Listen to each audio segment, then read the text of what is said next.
our stay at Pushkar, the Westin. We are on our way to the Jaipur airport, but before that, we are going to do a quick stop at. Guys, you want to say where? Hi.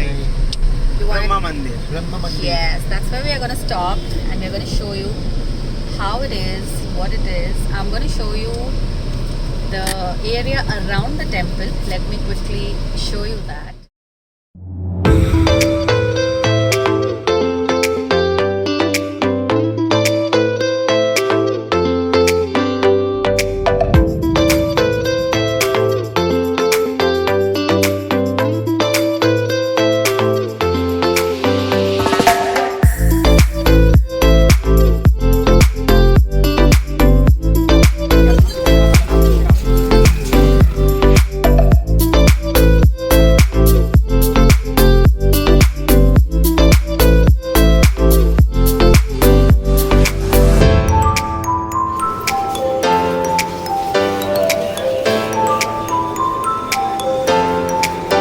Guys, so unfortunately the temple is shut between 1:30 and 3.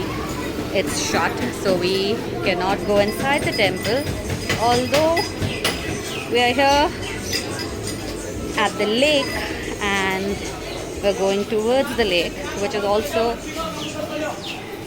connected with the temple, and it has some sort of history which I'm going to share with you guys shortly.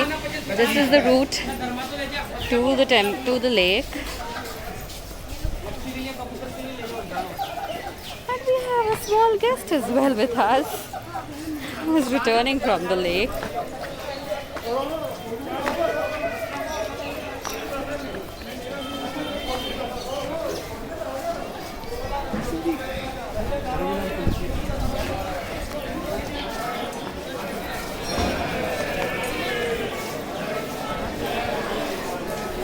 That's the lake. That's where we are going to head. You need to prep here before we go.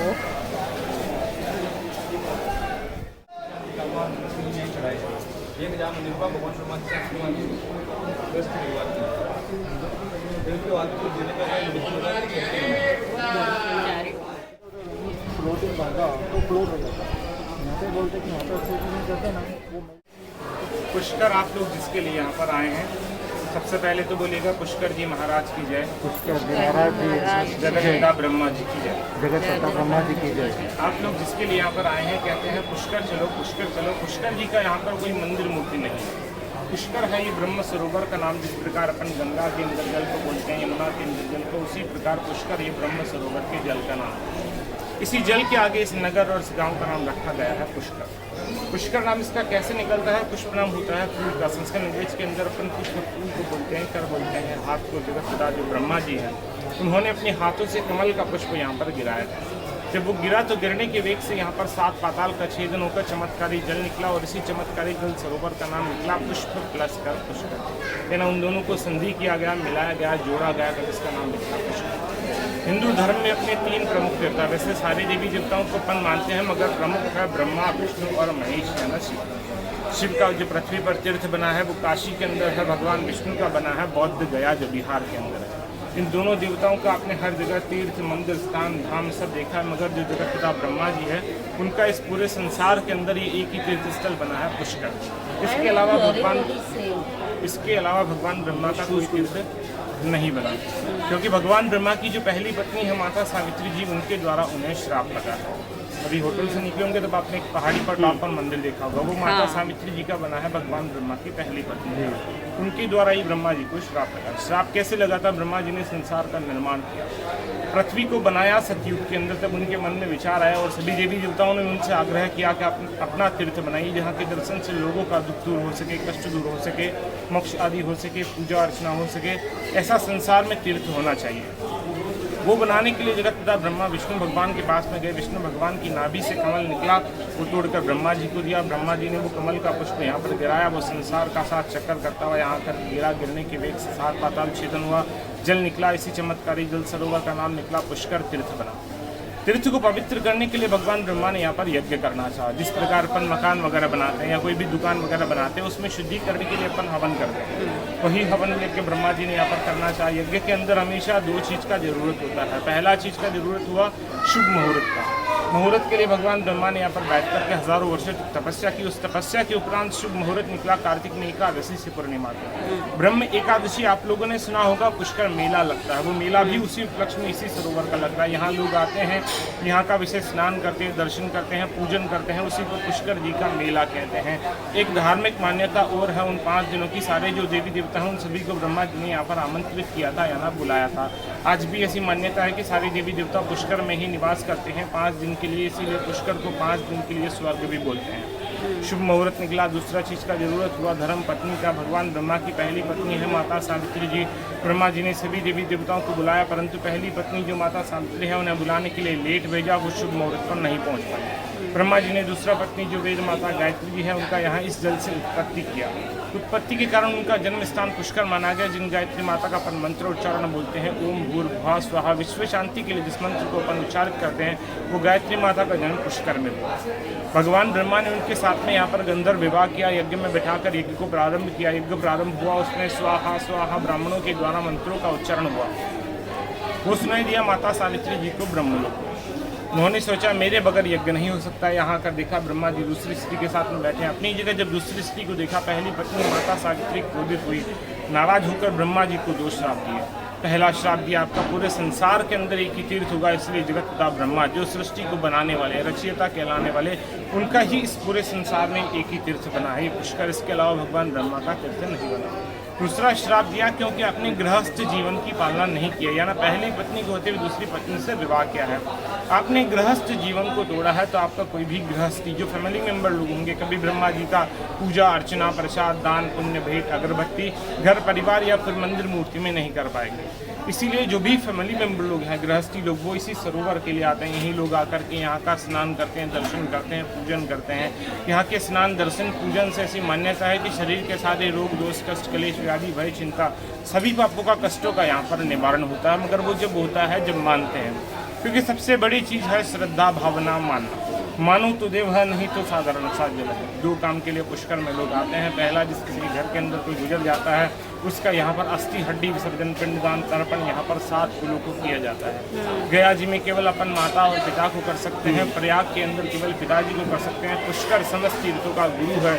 Hindu धर्म का सबसे बड़ा और सबसे पहला तीर्थ है पुष्कर, जो है सतयुग के अंदर सबसे पहला तीर्थ बना है। तो यहाँ पर 7 कुल, माता, पिता, दादा, दादी, नाना, नानी, सास, ससुर, भाई, बहन, मित्र, गुरु, अपने जो 7 जनरेशन, उन सभी को एक साथ में यहाँ पर पिंडदान कर सकते हैं। अगर कोई पिंडदान नहीं कर पाता है, समय कम होता है और किसी चीज़ की कमी होती है, तो यहाँ पर जल तर्पण, जिसको अपन पितृ श्रद्धांजलि बोलते हैं, पितृ तर्पण बोलते हैं, वो अपने पूर्वजों के मोक्ष के लिए, आत्म शांति के लिए, श्रद्धांजलि के लिए यहाँ पर कर सकता है। क्योंकि पितृ हमेशा आशा रखते हैं, मेरा बेटा, पोता या कुल का कोई भी सदस्य किसी तीर्थ पर जाएगा, वहाँ पर मुझे याद करेगा, मेरे नाम से पिंडदान या जलदान देगा।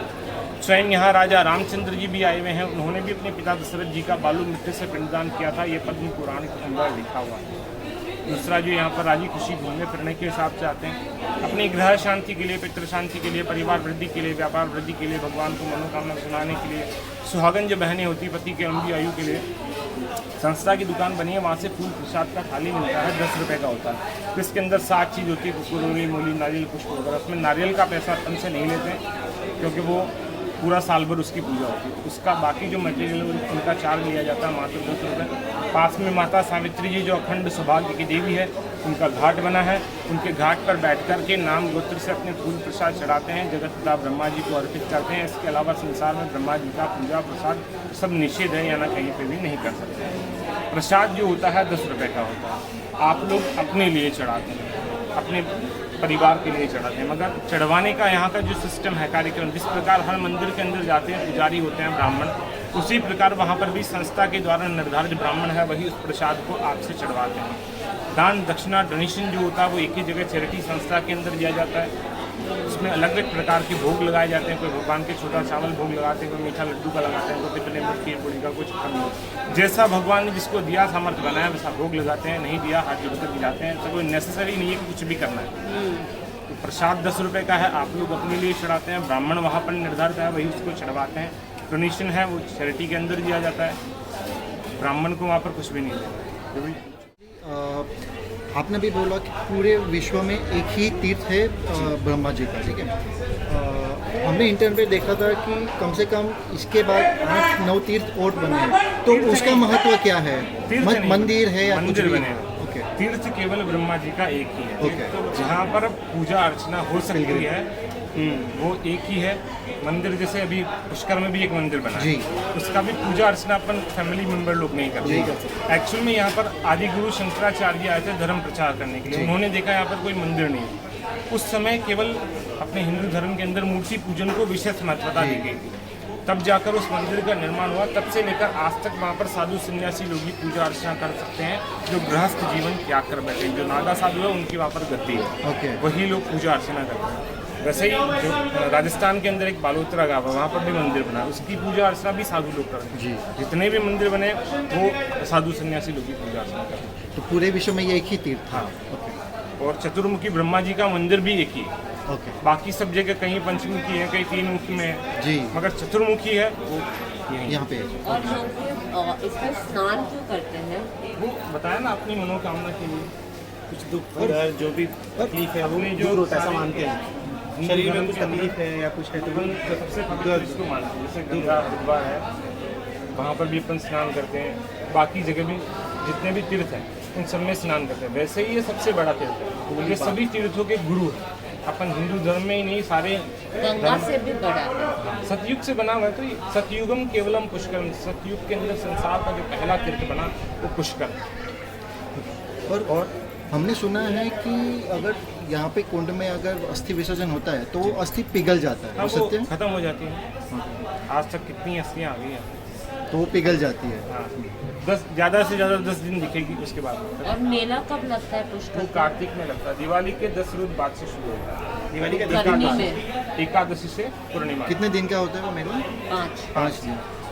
और वैसे आजकल थोड़ा पहले क्या हुआ करता था कि लोग ऊँटों पर, घोड़ों पर उनके आते थे, गाड़ियाँ तो थी नहीं, तो वो अपनी एक जगह इकट्ठा कर देते थे। तो वहाँ पर भीड़ होने लगती, मतलब ऊँटों की और घोड़ों की भीड़ होने लगती। तो फिर आपस में लेन देन चालू हो गया उनके। उस समय अंग्रेजी शासन था। अंग्रेजों ने देखा कि ये फ्री में ही सब कुछ कर रहे हैं, तो उस पर टैक्सेस लगा दिए बहुत सारे। जी। तो टैक्सेस लगा दिए तो कुछ देना भी था उनको एंटरटेनमेंट के लिए या वो कुछ के लिए। तो एक मेला मैदान बना दिया। मेला मैदान बना दिया, फिर वहाँ पर थोड़े कार्यक्रम चालू कर दिए। फिर लेन देन कर रहे हैं तो स्पॉट हो गया। हाँ। वो एक उसके अलग हिसाब से। तरीके का एक मेला वहाँ भी लगने लग गया। वो 7-8 दिन, अब 10 दिन का हो गया। वो बढ़ते ही जा रहा है। पहले 5 दिन का हुआ करता था, फिर 7 का Commercially हुआ, वैसा हो commercially गया। 10 का हो गया। तो फिर ऐसे वैसे